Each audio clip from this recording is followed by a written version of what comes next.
Hello everyone. इस video में हम लोग मौर्य साम्राज्य के अंतर्गत चंद्रगुप्त मौर्य और चाणक्य से संबंधित जितने भी इंपॉर्टेंट क्वेश्चन एग्जाम में पूछे जा सकते हैं उन सारे क्वेश्चन को हम लोग इस वीडियो में कंप्लीट करने वाले हैं। तो इन दोनों से संबंधित अगर प्रश्नों की संख्या देखी जाए तो नियर अबाउट 500-600 क्वेश्चन इन दोनों से संबंधित हैं, जिसको हम लोग इस वीडियो में कंप्लीट करने वाले हैं। इसी प्रकार आने वाले वीडियोज़ में हम लोग हिस्ट्री का जितना भी सिलेबस दिया गया है उस पूरे सिलेबस को भी हम लोग कंप्लीट करेंगे। तो आइए स्टार्ट करते हैं। तो देखिए, स्टार्टिंग होगा हम लोग का चंद्रगुप्त मौर्य से। तो देखिए, पहला क्वेश्चन ये इसमें कह रहा है कि मौर्य राजवंश की स्थापना किसने की थी। तो ये की थी चंद्रगुप्त मौर्य ने। अगले में कह रहा है नंद वंश के पतन के पश्चात मगध पर किस वंश ने शासन सत्ता स्थापित किया था। तो यह किया था मौर्य ने।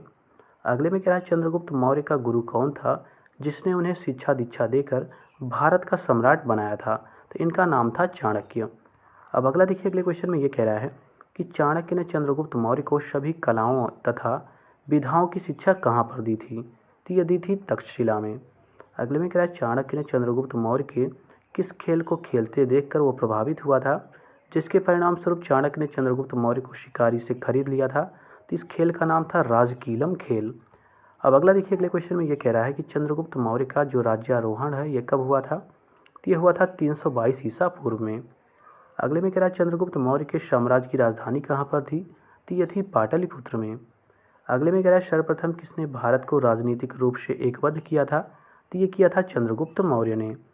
अब अगला क्वेश्चन यहाँ पे ये कह रहा है कि भारत का प्रथम ऐतिहासिक सम्राट किसे माना जाता है। तो ध्यान दीजिएगा, भारत का प्रथम अगर ऐतिहासिक सम्राट की पूछा जाए किसे माना जाता है तो ये चंद्रगुप्त मौर्य को माना जाता है। अब अगला है चंद्रगुप्त मौर्य की उत्पत्ति से संबंधित जो संदर्भ दिए गए हैं, बहुत मत दिए गए हैं कि चंद्रगुप्त मौर्य जो हैं उनकी उत्पत्ति कैसे हुई है। इसमें बहुत सारे मत हैं, इन्हीं मतों को देख लेते हैं। तो देखिए, पहला इसमें ये कह रहा है कि किस ग्रंथ में चंद्रगुप्त मौर्य को नंदराज का पुत्र कहा गया है। तो ये कहा गया है मुद्रा राक्षस में। अगले में कह रहा है विशाख दत्त द्वारा कृत जिसका नाम है मुद्रा राक्षस, इसमें कह रहा है चंद्रगुप्त मौर्य को किस वर्ण का माना गया है। तो इनमें देखिए वृषल अथवा कुलहीन इनको वर्ग का माना गया है। अब अगला क्वेश्चन देखिए, अगले में कह रहा है कि हेमचंद्र कृत जिसका नाम है परिशिष्ट पर्वन, इसमें कह रहा है चंद्रगुप्त मौर्य को किसका पुत्र बतलाया गया है। तो ये बताया गया है मयूर पोषक की मुखिया की पुत्री का इनका पुत्र बताया गया है। मतलब जो मोर पालते थे तो मोर पालने वाले का जो मुखिया रहता था उन्हीं की पुत्री का इनको पुत्र बताया गया है। किसमें बताया गया है। तो हेमचंद्र ने अपनी एक रचना लिखी हुई है जिसका नाम है परिशिष्ट पर्वन, इसी में ये बात बताई गई है। अब अगले में कह रहा है क्षेमेंद्र कृत जिसका नाम है बृहत कथा मंजरी। याद रखिएगा, डायरेक्टली ऐसे भी क्वेश्चन पूछा जा सकता है कि जो बृहत कथा मंजरी है इसको लिखा किसने है। तो ये लिखा गया है क्षेमेंद्र के द्वारा। इसमें कह रहा तथा जो सोमदेव के द्वारा लिखी गई है जिसका नाम है कथा सरित्सागर, इसमें कह रहा है चंद्रगुप्त मौर्य की उत्पत्ति किस वर्ण से की गई है। तो इसमें बताया गया है कि जो चंद्रगुप्त मौर्य हैं वो शूद्र वर्ण से संबंधित हैं। अब अगला देखिए, अगले में कह रहा है कि बौद्ध ग्रंथ जिसका नाम है महाबोधि वंश में चंद्रगुप्त मौर्य को किस कुल का बतलाया गया है। तो ये बताया गया है राजकुल का। अब अगला दिया गया है चंद्रगुप्त मौर्य के संदर्भ में जो विदेशी मत हैं उनके बारे में जान लेते हैं। तो देखिए, पहला क्वेश्चन ये कह रहा है कि एरियन तथा प्लूटार्क ने चंद्रगुप्त मौर्य की पहचान किस रूप में वर्णित की है। तो इनको बताया है एंडोकोटस के रूप में। अगले में कह रहा है विलियम जोन्स ने चंद्रगुप्त मौर्य की पहचान जो है किस रूप में वर्णित की है। तो ये की है सैंडोकोट्स के रूप में। अब अगला देखिए, अगले में ये कह रहा है कि जो सैंड्रोक्रोट्स है तथा जो एंडोक्रोट्स है इन नामों का तदात्मक जो चंद्रगुप्त मौर्य है इनके साथ किसने स्थापित किया था। तो ये किया था विलियम जोन्स ने। कहने का मतलब ये है कि जो सैंड्रोक्रोट शब्द है या एंडोक्रोट शब्द है ये कह रहा है किसके द्वारा चंद्रगुप्त मौर्य को ये नाम दिया गया है। तो ये दिया गया है विलियम जोन्स के द्वारा। अब अगले में कह रहा है जो सैंड्रोक्रोट्स है जिसका मतलब होता है चंद्रगुप्त मौर्य और सिकंदर महान की भेंट का उल्लेख किसने किया है। तो ये किया है जस्टिन और प्लूटार्क ने। याद रखिएगा किसने किया है, तो जस्टिन और प्लूटार्क ने किया हुआ है। अगले में कह रहा है चंद्रगुप्त मौर्य की सेना को किसने डाकुओं का गिरोह कहा था। काफ़ी इंपॉर्टेंट है। तो ये कहा था जस्टिन ने। क्या कहा था कि ये डाकुओं का गिरोह है। अब अगला देखिए, अगले क्वेश्चन में क्या दिया गया है।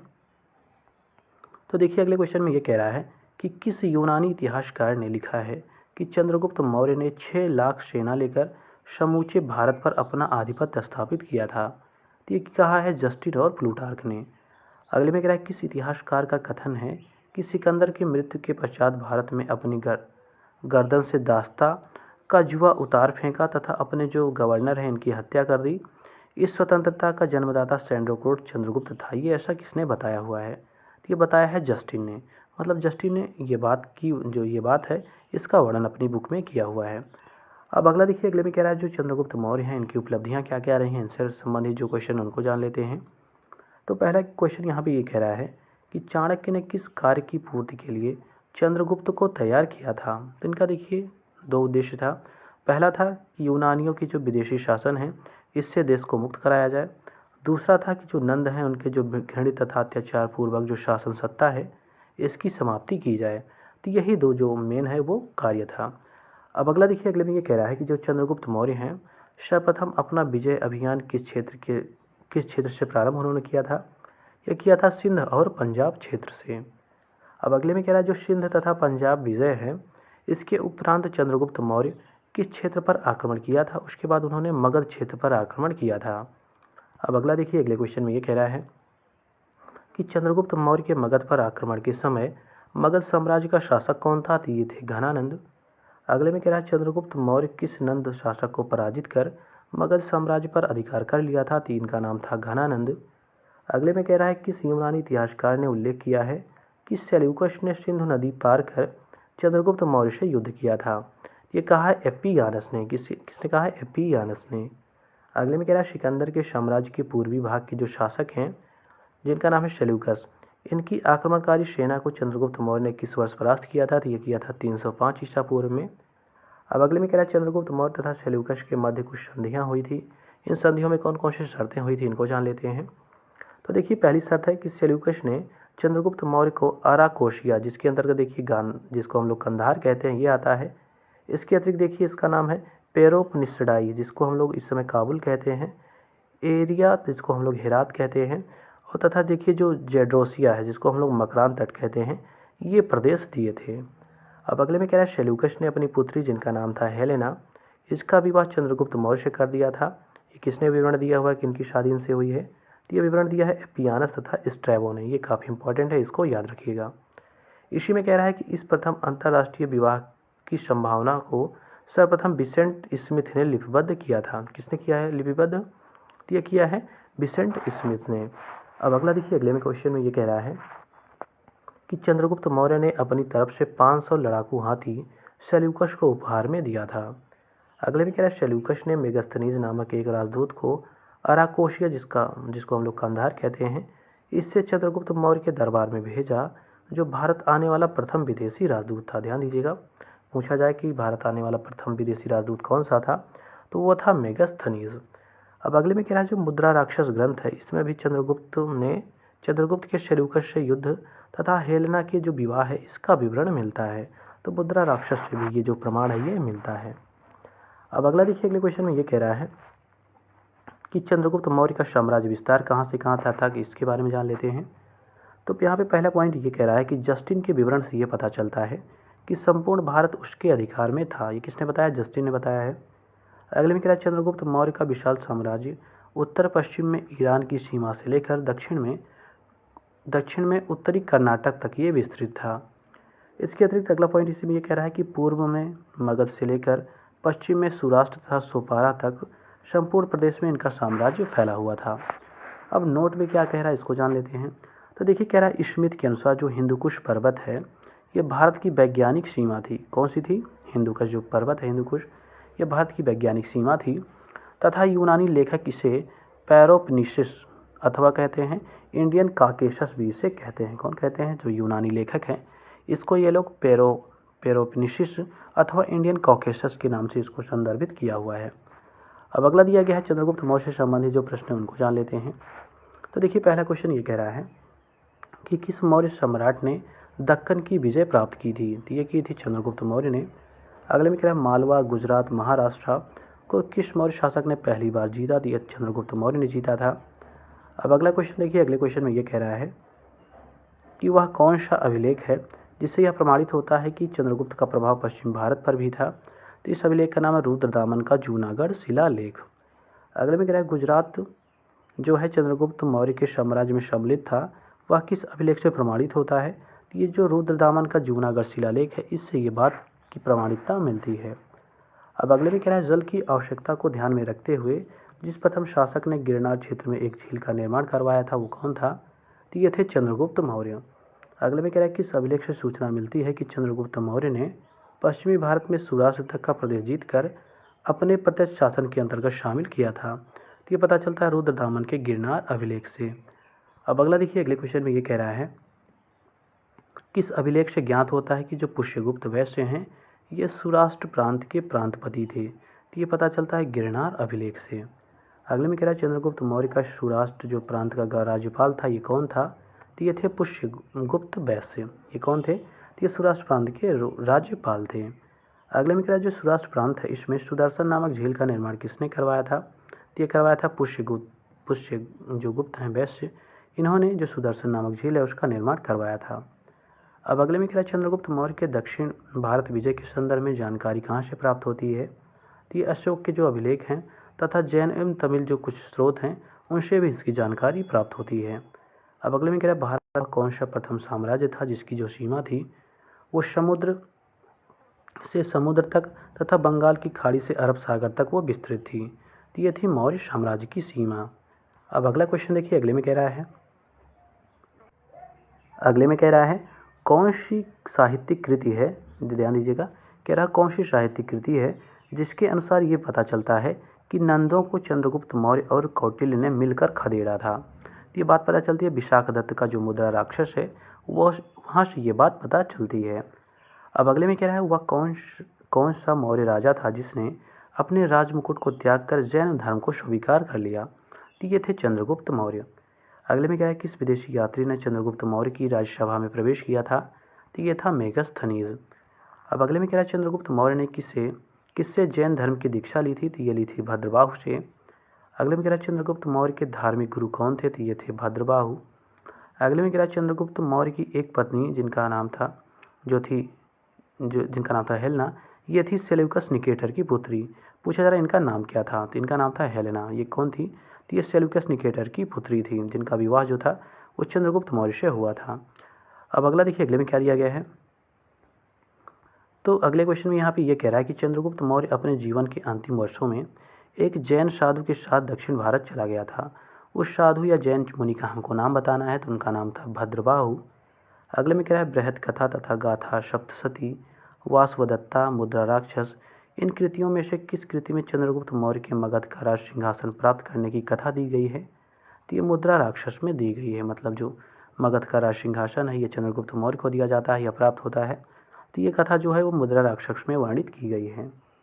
अब अगले में कह रहा है किस ग्रंथ में चाणक्य की उस योजना का विस्तार से वर्णन है जिसके अनुसार उसने अंतिम जो नंद शासक हैं उनके एक मंत्री के षड्यंत्र को विफल कर चंद्रगुप्त मौर्य को राज सिंहासन पर आसीन करवाया था। तो ये बताया गया है मुद्रा राक्षस में। अगले में कह रहा है चंद्रगुप्त मौर्य के संदर्भ में तिथियों की जानकारी का स्रोत कहाँ से प्राप्त होता है। तो ये प्राप्त होता है यूनानी स्रोतों से। अब अगला देखिए, अगले में ये कह रहा है कि चंद्रगुप्त मौर्य और खारवेल इन दोनों में क्या समानताएं थी। तो देखिए दोनों ही जैन धर्म ग्रहण किया था। मतलब जो दोनों थे ये दोनों के दोनों जो थे वो जैन धर्म से संबंधित थे या उन्होंने ये धर्म ग्रहण किया हुआ था। अब देखिए जो कौटिल्य की कृत जो अर्थशास्त्र है इसके बारे में जान लेते हैं। तो पहला क्वेश्चन ये कह रहा है कि इतिहास में कौटिल्य को किन अन्य दो नामों से जाना जाता है। तो इनको विष्णुगुप्त अथवा चाणक्य इन दो नामों से जाना जाता है। अगले में कह रहा है चाणक्य कहाँ के निवासी थे। तो ये तक्षशिला के निवासी थे। अगले में कह रहा है चाणक्य अथवा कौटिल्य का जन्म किस परिवार में हुआ था। तो ये ब्राह्मण परिवार में हुआ था।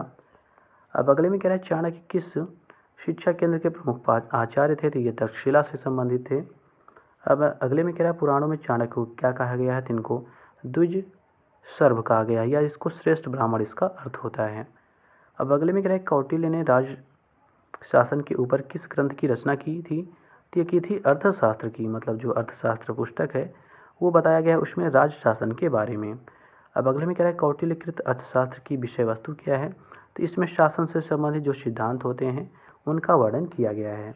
अब अगले में कह रहा है कौटिल्य के अर्थशास्त्र में किस पहलू पर प्रकाश डाला गया है। तो ये राजनीतिक नीतियों के संदर्भ में इस पर प्रकाश डाला गया है।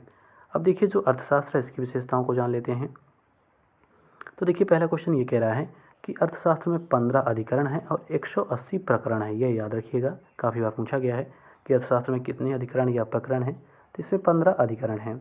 अब अगले में कह रहा है इस ग्रंथ में श्लोकों की संख्या कितनी है। तो ये 4000 बताई गई है। अगले में कह रहा है प्रथम अधिकरण में राजस्व संबंधी जो विविध विषय हैं इनका वर्णन किया गया है। द्वितीय जो अधिकरण है यहाँ पे नागरिक प्रशासन का विशद वर्णन किया गया है। तीसरा और चतुर्थ देखा जाए अधिकरण तो यहाँ पे दीवानी, फौजदारी और जो व्यक्तिगत कानून है वहाँ पे उनका उल्लेख मिलता है। पांचवें अधिकरण की बात की जाए तो यहाँ पे अंतर्गत जो सम्राट के सभासद हैं तथा अनुचर हैं इनके कर्तव्यों और दायित्वों का वर्णन यहाँ पे किया गया है। छठे अभिलेख में बात किया जाए तो जो राज्य के सप्तांग है जिसके अंतर्गत स्वामी आता है, अमात्य आता है, राष्ट्र आता है, दुर्ग आता है, वल होता है, कोश होता है, मित्र होता है, इनके स्वरूप कार्यों का वर्णन यहाँ पे किया गया है। किसमें किया गया है? छठे अधिकरण में। अब देखिए अंतिम 9 अधिकरण हैं। इनमें राजा की विदेशी नीति, सैनिक अभियान, युद्ध के विजय में उपाय, शत्रु देश में लोकप्रियता प्राप्त करने के उपाय, युद्ध तथा संधि के अवसर आदि विविध विषयों पर यहाँ पे विस्तार पूर्वक वर्णन किया गया है। अब अगले में क्या है? इस प्रकार जो अर्थशास्त्र देखा जाए तो मुख्यतः शासन की व्यवहारिक समस्याओं से ये संबंधित रचना है। अब अगला क्वेश्चन इसमें ये कह रहा है कि किस पुरातत्वविद ने कौटिल्य के अर्थशास्त्र की पांडुलिपि को सर्वप्रथम खोजा था और उसका अध्ययन किया था? ये किया था आर शाम शास्त्री ने। किसने किया था? आर शाम शास्त्री ने। अब अगला देखिए, अगले में कह रहा है जो अर्थशास्त्र से संबंधित प्रश्न है उनके बारे में जान लेते हैं। तो देखिए पहला क्वेश्चन ये कह रहा है कि कौटिल्य द्वारा जो अर्थशास्त्र है जिसकी रचना की गई है इसकी तुलना किस यूरोपीय विद्वान की पुस्तक से की जाती है? तो इसकी की जाती है मैकियावेलीकृत प्रिंस से। अब अगले में कह रहा है राज्य की जो सप्तांग सिद्धांत है इनके अनुसार राजा का सातवां अंग कौन है? ये है मित्र। अगले में कह रहा है अर्थशास्त्र के अनुसार मौर्य काल में जो शासकीय कर्मचारी थे उनकी अधिकतम और न्यूनतम वेतन अनुपात क्या था? तो देखिए उनका अधिकतम वेतन था 4800 पर्ण और न्यूनतम था 60 पर्ण। अगले में कह रहा है कौटिल्य के अर्थशास्त्र के अनुसार जो स्थानीय हैं ये किसकी प्रशासनिक इकाई थी? तो ये 800 ग्रामों की इकाई थी। मतलब जो स्थानीय हैं ये 800 ग्रामों की प्रशासनिक इकाई थी। अब अगले में कह रहा है किस विद्वान ने अपने ग्रंथ में मुद्रा जालसाजों को संदर्भित किया है? तो ये क्या है? कौटिल्य के अर्थशास्त्र ने। मतलब ये विद्वान जो है जिनका नाम है कौटिल्य, इन्हीं की एक पुस्तक है जिसका नाम है अर्थशास्त्र। उसमें उन्होंने जो मुद्रा जालसाज हैं इनका संदर्भ वहाँ पे वर्णन किया हुआ है। अब अगले में क्या हुआ? कौन सी पहली पुस्तक है जो अधिकारियों के वेतन के रूप में नगद देने का सुझाव देती है? काफ़ी इंपॉर्टेंट है। तो ये वर्णन किया गया है अर्थशास्त्र में। अगले में क्या है? अर्थशास्त्र में उल्लिखित जो सीता अध्यक्ष हैं एक किस विभाग के अध्यक्ष होते थे? तो सीता अध्यक्ष कृषि से संबंधित होते थे। अब अगले में क्या है? कौटिल्य के अनुसार जो कंटक शोधन है इसका संबंध किससे था? तो ये फौजदारी न्यायालय से संबंधित था। अगले में क्या है? कौटिल्य के अर्थशास्त्र में वर्णित जो संस्था शब्द है इसका सब संबंध किससे है? तो ये जो संस्था होती थी यह गुप्तचर व्यवस्था से संबंधित होती थी। अब अगले में कह रहा है कौटिल्य कृति जो अर्थशास्त्र है उसके अनुसार कह रहा है राजा की ओर से सिक्के ढलवाने वाले अधिकारी को क्या नाम दिया जाता था या उनकी संज्ञा क्या थी? तो इन्हीं को लक्षणाध्यक्ष कहा जाता था। अगले में कह रहा है कौटिल्य कृति अर्थशास्त्र में उल्लिखित जो अंतःपाल हैं ये अधिकारी का कर्तव्य क्या था? तो इनका काम था मार्गों से संबंधित। अब अगला देखिए, अगले में कह रहा है किस ग्रंथ में चंद्रगुप्त मौर्य की जो परिषद है उसका उल्लेख किया गया है? तो ये अर्थशास्त्र में हुआ है। अगले में कह रहा है किस विद्वान ने अर्थशास्त्र पर टीका लिखा है? तो इनका नाम है भट्ट स्वामी। अगले में कह रहा है भट्ट स्वामी ने अर्थशास्त्र पर टीका किस नाम से लिखा हुआ है? इसका नाम है प्रतिपदा पंचिका नाम है। याद रखिएगा जो प्रतिपदा पंचिका है ये एक टीका है अर्थशास्त्र पर, लिखा है भट्ट स्वामी ने। अब अगले क्वेश्चन में ये कह रहा है कि अर्थशास्त्र में पूर्व विन्यास से स्पष्ट जो निर्दिष्ट हैं ये होता है कि जो औद्योगिक एवं व्यापारिक वर्ग थे इनको कहाँ पर स्थान दिया गया था? तो इनको देखिए नगर में विशिष्ट स्थान दिया गया था। अगले में कौटिल्य द्वारा प्रयुक्त जो धर्म अस्थीय शब्द है इससे तात्पर्य क्या है? तो देखिए जो धर्म अस्थीय है इसका तात्पर्य न्यायालय से है। किससे है? न्यायालय से। अगले में क्या है? अर्थशास्त्र के अनुसार सेना में किस वर्ण के जो लोग हैं सम्मिलित होने चाहिए? तो इनमें देखिए क्षत्रिय होने चाहिए, शूद्र, वैश्य और ब्राह्मण, इनको इसमें शामिल होना चाहिए। अगले क्वेश्चन में कह रहा है कि कौटिल्य द्वारा राजा के संदर्भ में कुछ दिए गए सत्य कथन हैं, इनको जान लेते हैं। तो पहला कथन ये कह रहा है कि राजा को सर्वशक्तिशाली होना चाहिए। दूसरा कह रहा है राजा को शक्तिशाली सेना भी रखनी चाहिए। तीसरा इसमें दिया गया है कि जो जासूसी है इसके लिए राजा को बहुतायत संख्या में जासूस भी नियुक्त करना चाहिए। तो ये वर्णन किया गया है कौटिल्य द्वारा राजा के संदर्भ में। अब अगला देखिए, अगले में कह रहा है कौटिल्य का जो अर्थशास्त्र है इसमें कर संग्रहकर्ता को क्या कहा गया है? इनको समाहर्ता या जिसको हम लोग इस समय कलेक्टर कहते हैं ये नाम इनको दिया गया है। अब अगले में कह रहा है किसने कहा था कि राजा को मंत्रियों से परामर्श लेनी चाहिए और अकेला पहिया नहीं चल सकता? ये कहा था कौटिल्य ने। अब अगला देखिए, अगले में कह रहा है तो देखिए अगले में क्या दिया गया है? तो देखिए यहाँ पे दिया गया है कि इस क्वेश्चन में कह रहा है कि अर्थशास्त्र में किसने वर्णित किया है कि जो मौर्य हैं इनके शासनकाल में जो जहाज रानी है पर राज्य का एकाधिकार था। तो ये कहा है कौटिल्य ने। अगले क्वेश्चन में कह रहा है कि अपने ऊपर जो आश्रित बच्चे और पत्नियां हैं अगर इनकी समुचित व्यवस्था किए बिना कोई भिक्षु बन जाता है तो उसके लिए किस दंड की विधान की बात बताई गई है। तो ये मतलब ये किसने बताया हुआ है, तो ये बताया है कौटिल्य ने। कौटिल्य ने ये बताया है कि जैसे बच्चे होते हैं, जो स्त्रियां होती हैं वो पुरुषों पर आश्रित होती हैं, कि अगर इनकी आपने व्यवस्था नहीं की और इनको ऐसे अकेला छोड़कर आपने जो ये भिक्षु है ये बन गए तो आपको दंड दिया जाएगा। ये बात बताई गई है कौटिल्य के अर्थशास्त्र में। अब अगला देखिए, अगले में कह रहा है जो कौटिल्य का अर्थशास्त्र है इसमें कह रहा है वर्णित जो प्रणय कर है इससे क्या तात्पर्य है। तो ये एक आपात कर था। तो याद रखिएगा प्रणय कर क्या है, ये एक आपात कर है। अब अगले में कह रहा है कौटिल्य के अनुसार जो सर्वाधिक ब्याज दर है किससे वसूल किया जाता था। तो ये समुद्र मार्ग के व्यापारी जो थे उन्हीं से सर्वाधिक कर वसूल किया जाता था। अगले में कह रहे हैं कौटिल्यकृत अर्थशास्त्र में राजा को क्या परामर्श दिया गया था। तो दिया गया था सभी के प्रति उदार होना चाहिए। तो ये परामर्श उसमें दिया गया था। अब अगले में कह रहे हैं कौटिल्य के अर्थशास्त्र में किस विषय के संदर्भ में न्यूनतम जानकारी प्राप्त होती है। तो व्यापार के जो मार्ग हैं उनके संदर्भ में काफ़ी कम जानकारी प्राप्त होती है। अब अगले में कह रहा है प्राचीन भारतीय राजनय के संदर्भ में कौटिल्यकृत अर्थशास्त्र में राज्य के कितने अंगों का उल्लेख किया गया है। तो राज्य के 7 अंगों का उल्लेख किया गया है जिसको हम लोग सप्तांग कहते हैं, अभी देखा भी था हम लोगों ने। अब अगला दिया गया है मेगास्थनीजकृत इंडिका, इसके बारे में जान लेते हैं। तो देखिए पहला स्टेटमेंट ये कह रहा है, तो देखिए जो मेगास्थनीज था वो सेल्यूकस निकेटर के द्वारा चंद्रगुप्त मौर्य की राज्यसभा में भेजा गया एक यूनानी राजदूत था। अगला पॉइंट कह रहा है जो मेगास्थनीज हैं चंद्रगुप्त मौर्य की राज्यसभा में 304 से 299 ईस्वी तक ये रहा था। अगला में कह रहा है भारत में रहकर उसने जो देखा सुना उसे इंडिका नामक पुस्तक में उसको लिपिबद्ध किया हुआ है। अब अगला क्वेश्चन कह रहा है मेगास्थनीज की जो इंडिका है इसके अंश उदाहरण जो यूनानी रोमीय लेखक हैं जिनमें एरियन, स्ट्रैबो, प्लिनी हैं इनकी रचनाओं में भी मिलते हैं। अब अगले में कह रहा है मेगास्थनीज के अनुसार जो भारतीय समाज है ये 7 वर्ग में विभक्त था जिनमें देखिए दार्शनिक हैं, कृषक हैं, शिकारी हैं, व्यापारी हैं, योद्धा हैं, निरीक्षक हैं, सभासद हैं। तो इन 7 वर्गों की बात इन्होंने बताई हुई है। अब अगला ये क्वेश्चन कह रहा है कि मेगास्थनीज के अनुसार भारतीय यूनानी देवता जो डियोनिसियस हैं जिनको हम लोग शिव भी कहते हैं तथा हेराक्लिस जो कृष्ण हैं ये की पूजा करते थे। तो ऐसा बताया है मेगास्थनीज ने अपनी ग्रंथ में। अब अगला इसमें बताया गया है कि पाटलिपुत्र की विशेषता क्या थी। तो देखिए मेगास्थनीज ने बताया था कि जो पाटलिपुत्र का वर्णन है वो मेगास्थनीज ने अपनी बुक में किया हुआ है।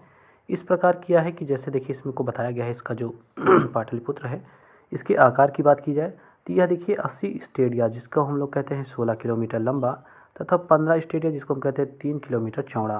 तो ये इतना बड़ा पाटलिपुत्र का वर्णन मेगास्थनीज ने किया हुआ है। अब अगले में इसमें कह रहा है कि इनके चारों ओर 185 मीटर चौड़ी तथा 30 हाथ गहरी खाइयाँ खोदी गई थी। अगले में कह रहा है नगर के चारों ओर एक ऊंची दीवार से घिरा हुआ रहता था जिसमें कह रहा है 64 तोरण द्वार तथा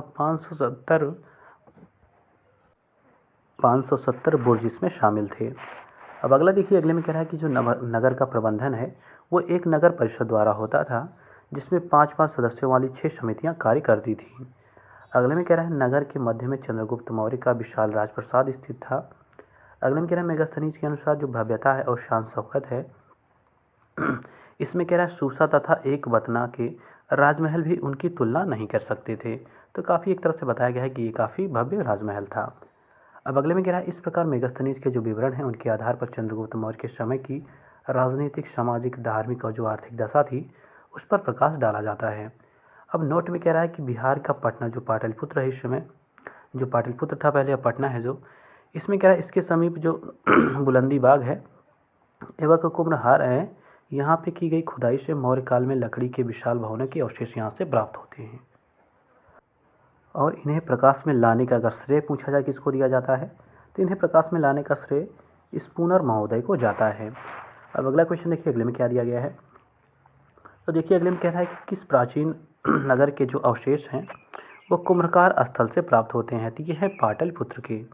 अगले में कह रहा है बुलंदी बाग प्राचीन काल में संबंधित किस प्राचीन नगर से था। तो ये था पाटलिपुत्र से। अब अगला दिया गया है इंडिका से संबंधित प्रश्न, इसको जान लेते हैं। तो देखिए कह रहा है मेगास्थनीज की पुस्तक का नाम क्या है। तो इंडिका नाम है। अगले में कह रहा है इंडिका का लेखक कौन है। तो ये मेगास्थनीज हैं। अगले में कह रहा है कौन सा स्रोत मौर्य के नगर प्रशासन का विस्तृत विवरण प्रस्तुत करता है। तो ये है इंडिका।